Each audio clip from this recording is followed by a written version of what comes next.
Before I begin, starting with December 19, 2015, everything hits all at once. 1 month before moving to the next school in Allen Park, another Catholic school, another 5 years in a Catholic skirt, or parochial skirt as some would call it. It was 1 month before. My sister and I had spent 2 months trying to figure out how to make an impression. We had already been talked to about our math and English scores. Problem was that at the time when we were in school, a lot of craziness was going on in the house with my mother and father. My mother had made a new friend who was into the craziest titles you would find in a bookstore. Extraterrestrial talk, making candles that would somehow attract certain things, tarot reading, all that stuff that would drive a normal spot crazy. During those 2 months, we had sat down, we had worked on our math, we had worked on our room, we had worked on our organization skills, so this way we can match up with the others. Allen Park to Lincoln Park kids was like Farmington Hills to Green Hills. Prestigious group of people. 1 month prior, we had to figure out what would be something to keep us going during the days that we weren't shining like the others. Every single one of those students had started off in kindergarten and preschool, no different than what my sister had started over at the old school that we were at. Same with me. It was hard to keep up with the Catholic politics. I had given up because something had happened to me when I was really young. And I chose not to forget it, and I chose not to live in it anymore, starting with the new school. I had VHS in my room. I was the only one with the TV and the old tapes. Old collection of just misends and oddities of films. My sister was starting to get into Batman all over again. The newest and greatest hottie in Hollywood was Christian Bale. And the Xbox. I still had the old PlayStation, but that still was a bore and still tied to the old school.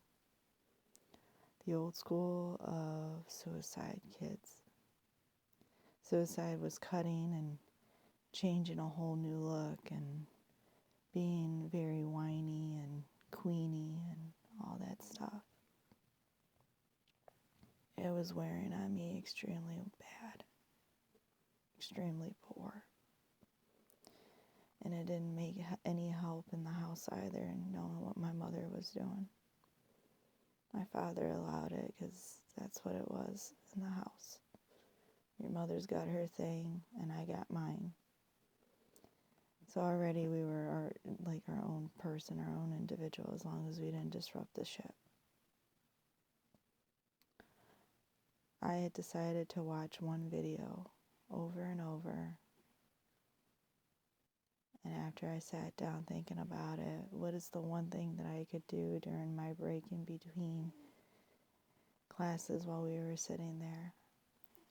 Class exchange within the same room that would take me out for just a few minutes out of my day and then back into it, knowing that none of these kids were my friends, that none of these kids wanted to be my friends.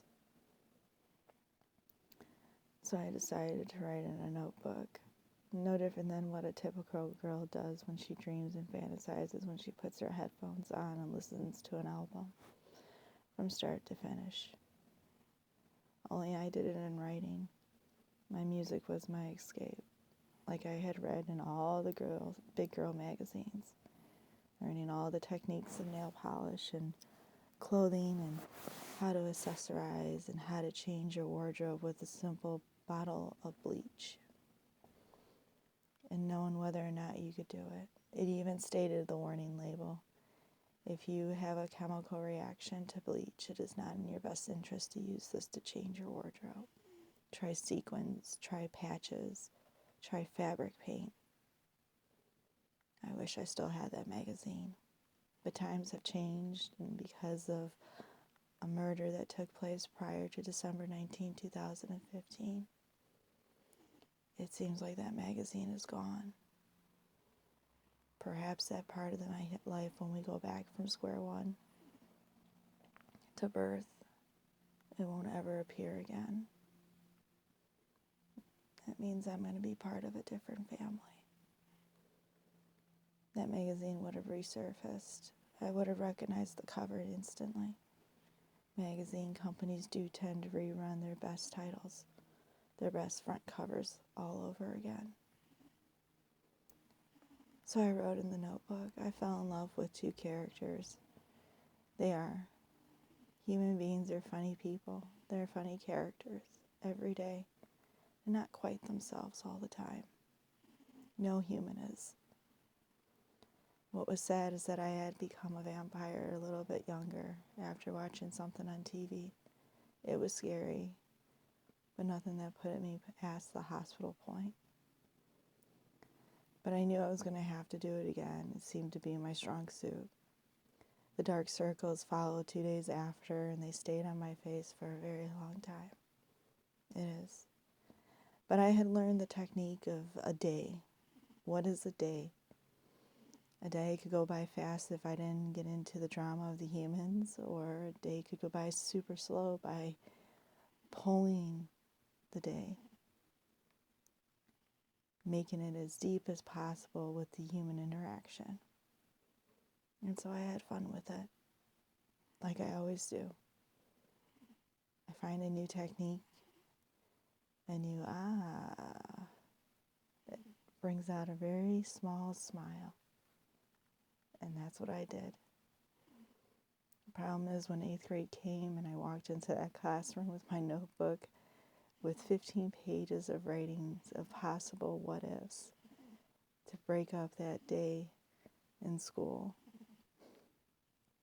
Like every other typical girl in a parochial skirt. It was like my cup of coffee instead.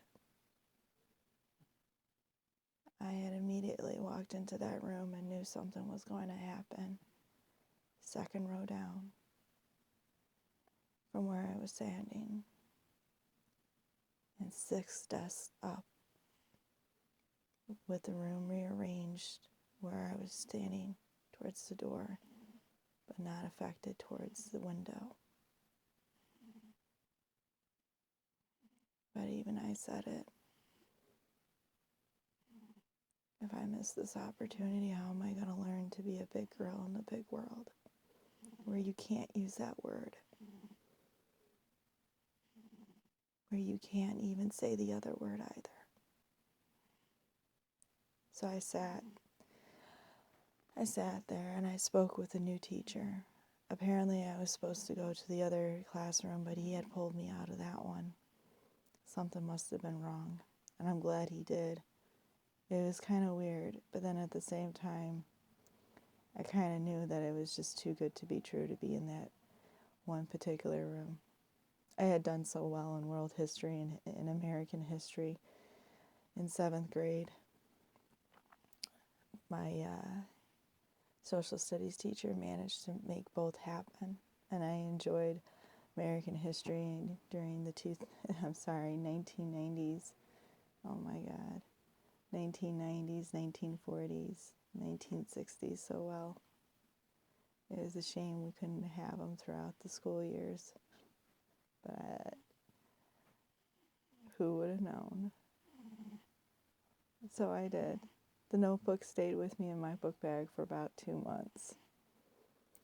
Busted my ass, being part of the crowd, I kept quiet, watched what I said, made sure to let everybody know I was a nail biter, chronic nail biter.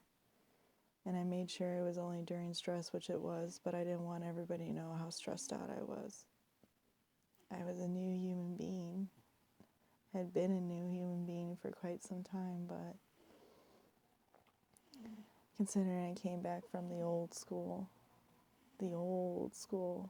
where it was highly stressed all the time, and now walking into a school where the stress was in sports is a little different.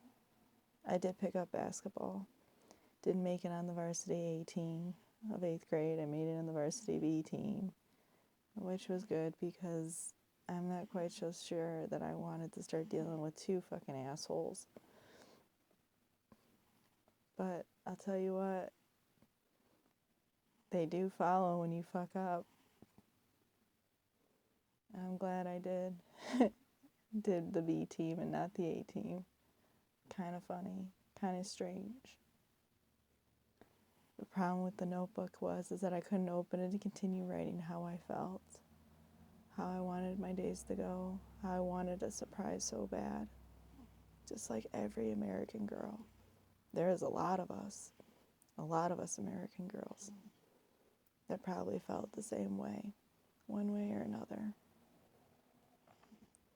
Those were the days that the women, that's what we called us in thought, didn't want to deal with the surmount of negativity that was coming. It happens. It always does. The notebook brought suspicion to the females in the hallways, the female teachers. It was almost like they thought I was writing down events, how I was being bullied, and it wasn't true. Oh my God, it wasn't true. I was actually dealing with the past that was going to start coming back into my life in 8th grade from the old school. Because I knew that one girl, one woman, a woman with a child, a single mom that she was going to start trying to mate again, trying to find a father for her daughter. A haze. The problem was that I hated this book. The actual book that I actually enjoyed writing was the one that I was writing in my notebook like every typical girl. Reading magazines. Sitting and watching movies. Mine was horror. My sister loved Batman and she still does. Who doesn't? It just became wrong. It started off all wrong. All wrong in 8th grade. That was also the year the Twin Towers went down. I remember I was in honors math class that day. The principal had pulled out our teacher. She was like the oldest teacher possible in the math world. She was a math goddess, one in leopard skin. She had bragged about her 2 sons owning a Jaguar and all this stuff and how they had excelled so well in math and engineering and architect and all the bragging rights that went with it. But that day, we seen a different person. At least I did. That was my new talent as well, my new skill. Now it's just a new technique, a new vision. I was young, remember. I couldn't claim any of these words. That's what the adults used to do to the human beings. You can't say that out. Do you know if you haven't experienced it? So the same thing goes with a vampire. It says the same damn thing, just you haven't mastered enough of it to say it. Anyways, that morning I felt chills up my spine. I was uneasy. I was very tired. I didn't want to think the worst. But because there was already something that had occurred months prior, my mind was fixated on that. But something was strange in the newspapers, though. Something was definitely strange. But because my father had already laid down the ground rules in a very stern and very harsh voice, harsh enough that it was threatening to us, that it scared away all the glitter and fame that we were supposed to have when we grew up, we kept it to ourselves, if we ever noticed it or wanted to pursue noticing it. When I had seen the towers drop, from the plane crashing into it, I was at peace. A strange way to describe what I was seeing. Everybody in the room was crying, but at that point, I knew exactly that the world would be safe. It wasn't going to go anywhere. The presidential administration was going to get every single person possible that was tied to that attack. That's why I was at peace. Amazing. 3 years later, and 2 months before the announcement, I had made that prediction on paper in a class assignment, which got sloughed off as just Whoville thoughts. Oh yes, I said the Grinch stole Christmas type town thinking. But it happened. It had happened. It had happened. Do I hold that assignment? No. But I do think that some politicians wonder how that came all to be so quickly. So down the line, attainable, which never happens. It probably came with such ease too. What if I were to tell you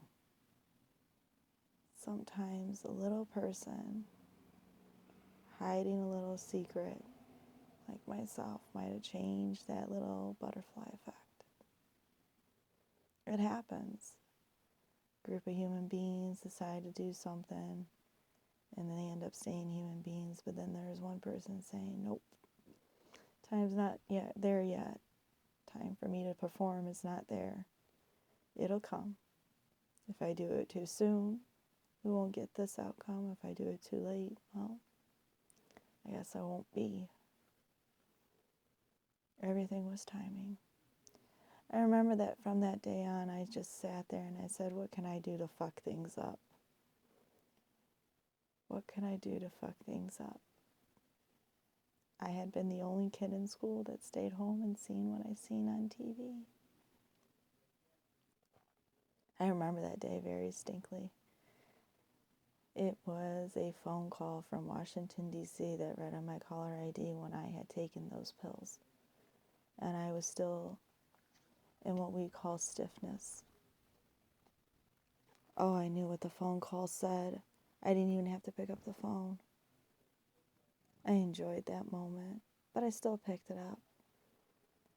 And on the phone, I heard exactly what was said to me 3 minutes before picking it up. It was amazing. And I had just managed to come out of stiffness enough to say, I recorded it. Good luck. I hung up the phone. I went back to bed. Oh, thank God it was a Friday that I had called off from school. I stayed in bed for 2 more days. My chest was hidden. Oh, trust me, it inflates everything. I stayed in bed and I slept. And during those 3 days, I heard all my 4 years of glory with the tennis racket. But the book that matched with the racket wasn't the book at all that everybody had pegged me to. Lolita by Nabokov. It actually was a different book. And I was amazed.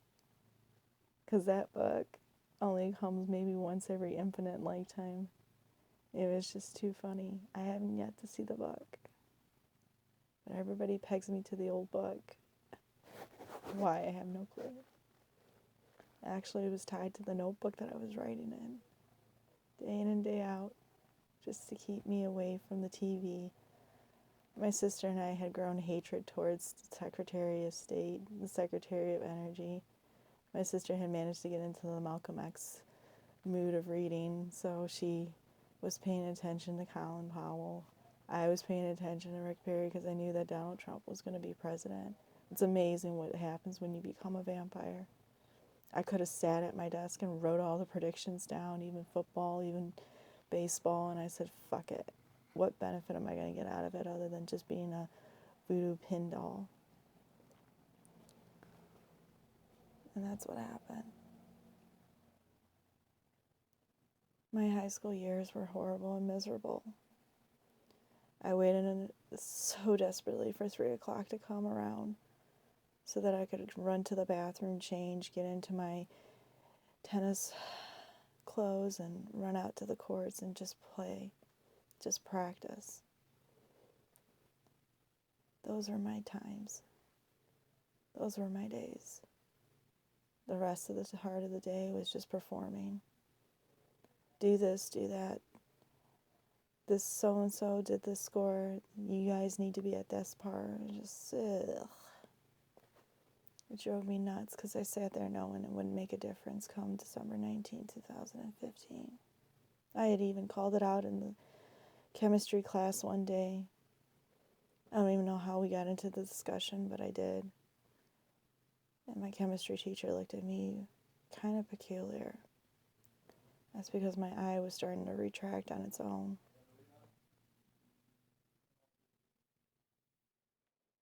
That notebook became my whole world in 8th grade. And when our homeroom teacher had died, I had to shred it. I had to shred it. It hurt me so much. Because things were starting to come towards that day that I had described in that one paragraph before that homeroom door opened. We had gotten a new substitute teacher. He got lucky with that class. He really did. There was another police officer to become our teacher. But this man that took over had his whole life change. He met the woman of his dreams. She was soon to come too. Everybody hated her. Oh my God, did everybody hate her. But at the same time, we all grew to love her. I don't think she knows why we all hated her. It was because she was in love. That's what happens when you're a Helen or a Penelope. But when you're a Hera, it's completely different. That's what I had become in the vampire world, a Hera. Not an Athena, but a Hera.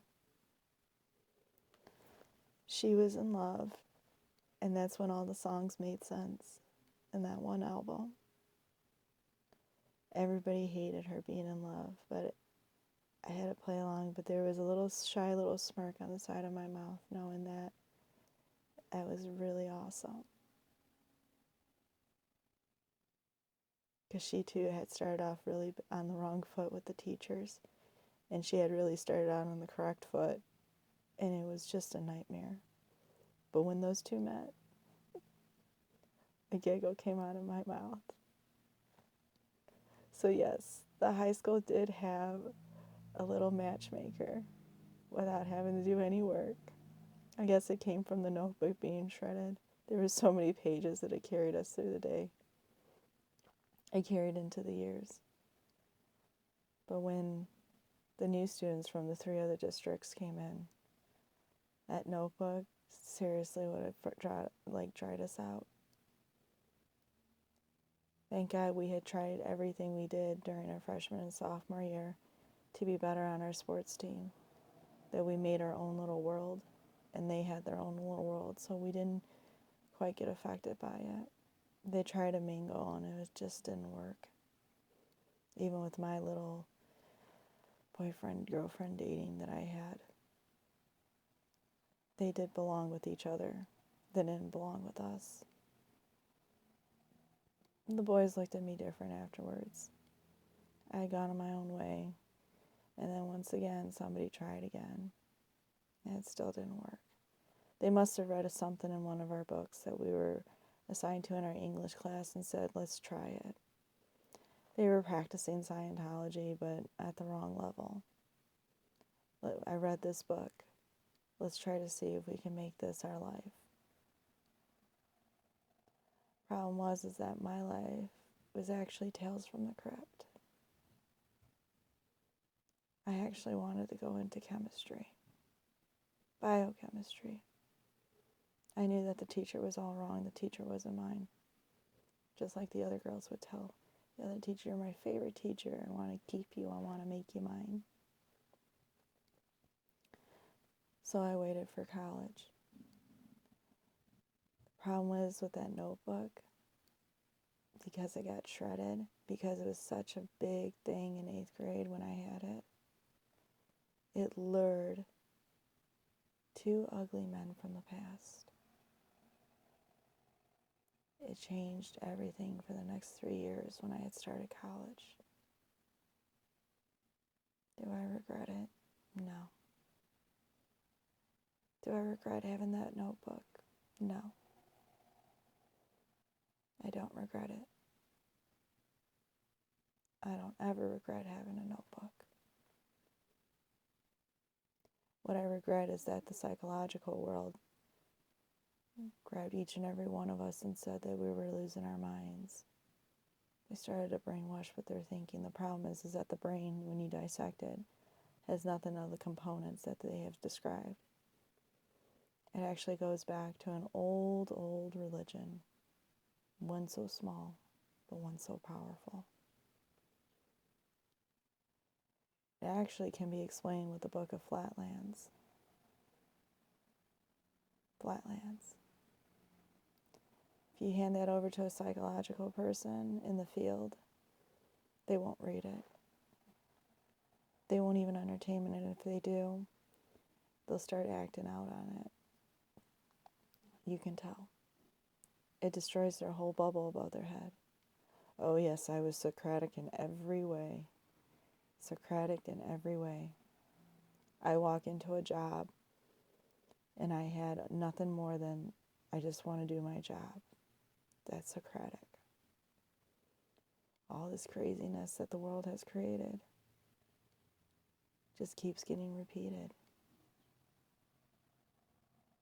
The answer is right there above their heads. Pop it. And see how fast it's just all about you and the people that you just attract.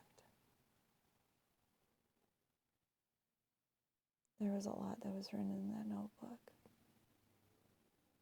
And I was the type of writer that once I wrote it down once, and if I rewrote it again, and it stayed, that's it. It couldn't be replicated. Couldn't be replicated at all. So what happened after the notebook? Well, I got in trouble for biting my nails too many times. I got in trouble for biting my nails way too many times. And I got blamed for creating my own cold sores, my own stresses. Yet the teacher didn't realize that we were all sexually active before the death of our homeroom teacher. Oh yes. The condoms were an afterthought.